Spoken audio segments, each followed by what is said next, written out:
Cześć, dzień dobry. Mówi Dorota Freitag z kreatywnie.com. Dziś mam dla Ciebie prosty projekt postaci, postać bez rączek na podwójnym stojaku z nauką kolorowania pigmentami, czyli projekt Masai. Zaczynam od główki umieszczonej na podwójnym stojaku. Żeby umieścić główkę, najpierw ją owijam folią aluminiową i taśmą malarską na samej górze, żeby mieć czym przytwierdzić główkę do stojaka, i kiedy ją na tym stojaku ustawię, zaciskam tą folię aluminiową i zaczynam budowanie postaci, czyli muszę uzupełnić jej ciało na tym stojaku metalowym, żeby na grubość było takie samo jak moja główka gipsowa.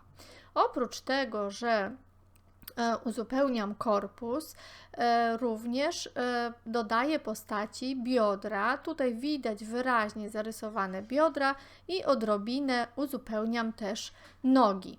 I dopiero tak przygotowany korpus owijam bardzo szczelnie taśmą malarską, na której doskonale będzie trzymał mi się PowerTex, ponieważ gdybym zostawiła folię aluminiową, PowerTex pięknie by mi z niej po prostu spłynął.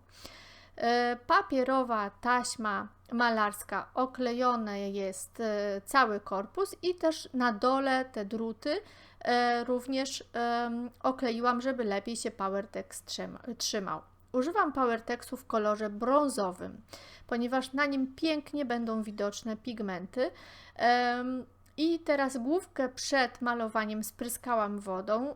Gips bardzo dobrze tutaj przyjmuje właśnie PowerTex w momencie, jeżeli jest zwilżony, i pędzlem zaczynam wtłaczać PowerTex w całą powierzchnię gipsu. Następnie maluję to, co było oklejone taśmą malarską i również przygotowuję drewnianą podstawę.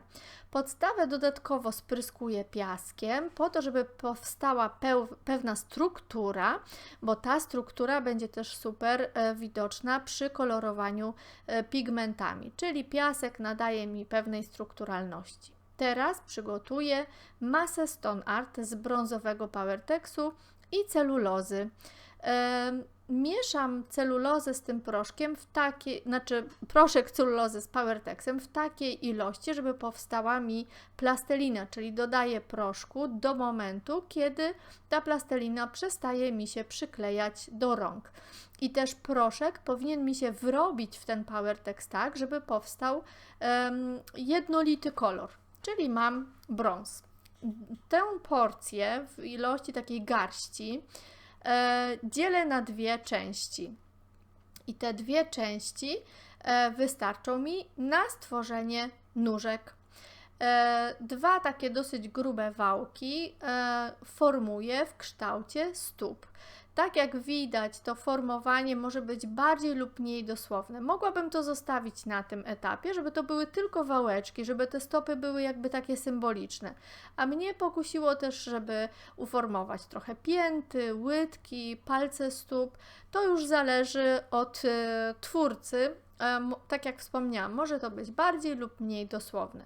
Drugą stopę kształtuję w bardzo podobny sposób. Zaznaczam tutaj palce, piętę i łydki. I trzeba pamiętać, że te stopy mogą być odrobinę większe niż te docelowe, dlatego że one schnąc kurczą się o jakiś milimetr, czyli one teraz mogą się wydawać trochę spuchnięte, ale po wyschnięciu jakby zmniejszą się przynajmniej o milimetr.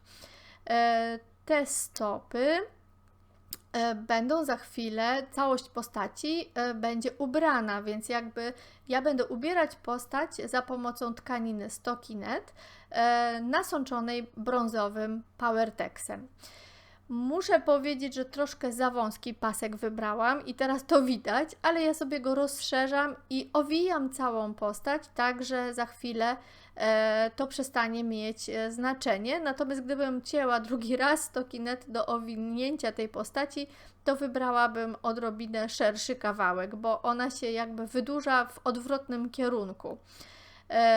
Owijam to właśnie zakrywając tą dolną część stóp do kolan i po owinięciu całej postaci mogę przejść do ubierania jej za pomocą masy Stone Art.